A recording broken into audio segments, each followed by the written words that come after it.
The chairman here, Chris Ammonds. First of all, congratulations. What made you take the job? Good question. I just thought, why not give it a go?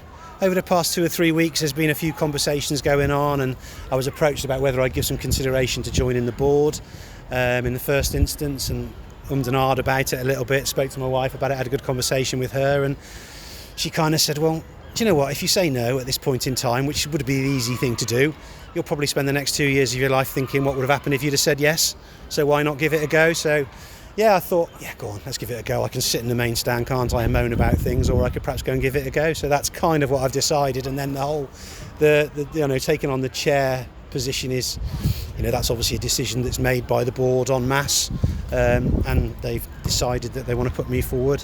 I'm going to take it as a compliment, I think, in the first instance, Graham, and then we'll go from there. So I'm looking forward to giving it a go. Because you know a fair bit about the club, because you're obviously very involved at the beginning of Hereford FC. Yeah. I mean, I've been coming here for 40 years watching football here, and to be honest, I've said to somebody else, Hereford FC's never felt any different to Hereford United to me. It's been I've always had exactly the same feelings of anger, frustration and happiness watching Hereford FC as I have when I used to watch Hereford United. So yeah, it's a special place for me. Obviously I was heavily involved in the formation of Hereford FC after the demise of Hereford United. So I know a lot about it. I think I've already got good relationships with a lot of people here. I like to think people know I'm a fairly genuine character, and I'm motivated to try and make a bit of a difference. Obviously, we've plateaued, haven't we, at this level? But it's a really difficult level of football, this is, and there's a lot of clubs that can chuck a lot more money at it than we can.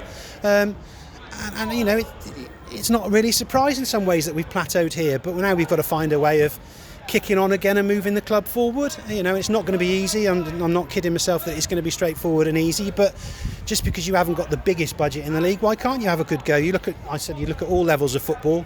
There are some teams with lesser budgets who are going really well, and there are some teams with massive budgets who aren't. So, let's give it a go. And all I want to see from a football perspective is a group of players out on the pitch that I feel are doing all they can, doing their very best for the Hereford shirt, and that's what I want to see. So what's your priorities? Obviously we've got to get a new manager. That's got to be the priority, I think, in the first instance. I've got a lot to learn. I'm going to have a lot of things to try and take on board, but got to try and get a manager in, ideally as soon as we can, but it might take a little bit of time because we've obviously had applications closed yesterday, and we've had a decent amount of interest, and there's some interesting names to sort of look through and wade through, so we've got to try and do that over the next couple of days, and then hopefully form a shortlist. And then in terms of timescales, obviously we need then to try and check people's availability, so I'm not going to put a timescale on it. In an ideal world, of course, you'd like whoever you appoint to be able to make sure they've seen this squad play so they can make some decisions, but I can't tie yourself to a timescale simply because you don't know what the availability of people is going to be like for interviews and that type of thing. And will people be re-interviewed who originally applied? But potentially, I can say quite honestly that I wasn't part of the previous process, so that's something that I'll obviously talk to other people about who were involved in that process. I think Graham Turner's agreed to play a part in it again this time. I was talking to Jamie about it, which is really good because you can't buy football experience like he's got. So it's great that he's agreed to take part again, and we'll just see where we go. We've got to try and get the management. We've got to try and get the manager selection correct.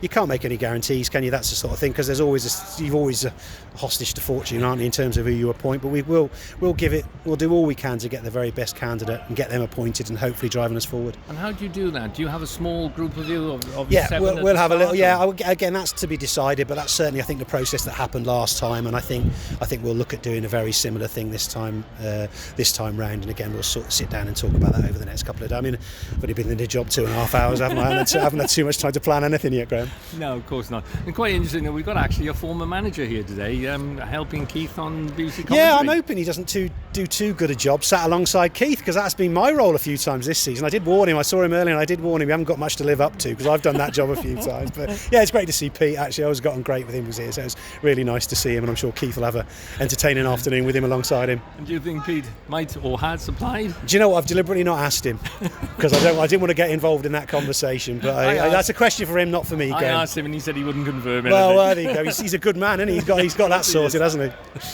Thank you very much.